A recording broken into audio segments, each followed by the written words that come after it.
What the One Roof Initiative is, it's a ministry to come alongside the church to educate and equip it about what potentially could be the largest population it's not aware of, those living with disabilities and their families. What can be intimidating, though, is to start disability ministry. Churches don't know what they don't know. They want to help, but they don't know how to help. And with the One Roof, we have a team of experienced disability ministry leaders that will say to the church, we know this is a realm you may not be familiar with. We know it can be intimidating, but it can be done, and we're going to show you how. I've been a pastor in the United Methodist Church for about 20 years, and occasionally in my churches we would have a family who had a special needs child, but for some reason we just didn't see the need and didn't have an organized effort to take care of special needs children or their families. Including Naomi with the ministries of some of the churches we've attended, we've kind of would always come to a brick wall. And, it wasn't very enjoyable, and we either would, we have left churches because the special needs weren't included. Naomi wasn't included, so it's hard. I felt like I just didn't fit in. I felt like, maybe we were kind of a problem family. And it was very easy for me to feel isolated and alone. Our present church loves and accepts Nicholas just the way that he is, even when he's acting up, even when he's being a handful. I've never known anything but love and acceptance at our church, and I think every church should be inclusive, no matter how small or how large the church, because every community has people who are disabled.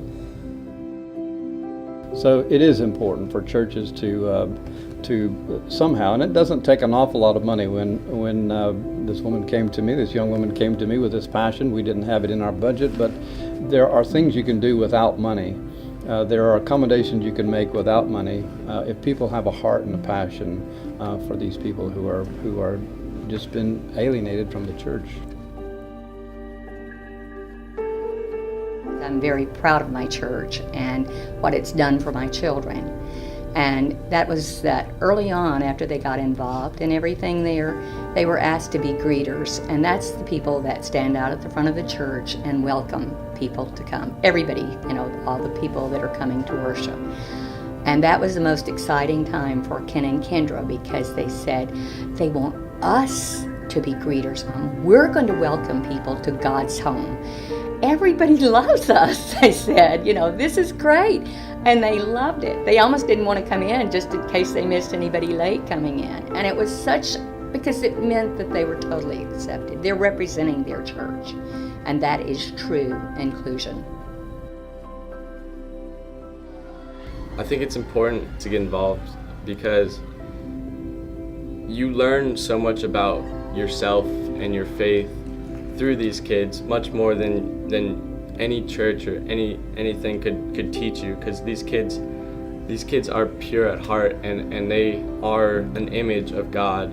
Every single minute that I'm working with these kids, you can see God act through them, and it's amazing to help these kids, and it's amazing for us to see how special and how amazing they are. It has really broadened our horizons and opened our hearts and opened our minds and opened our the space that we have in our church to special needs children.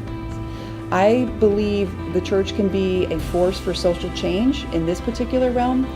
I believe the church needs to be a model for society. And through disability ministry, I have seen these glimpses absolutely work.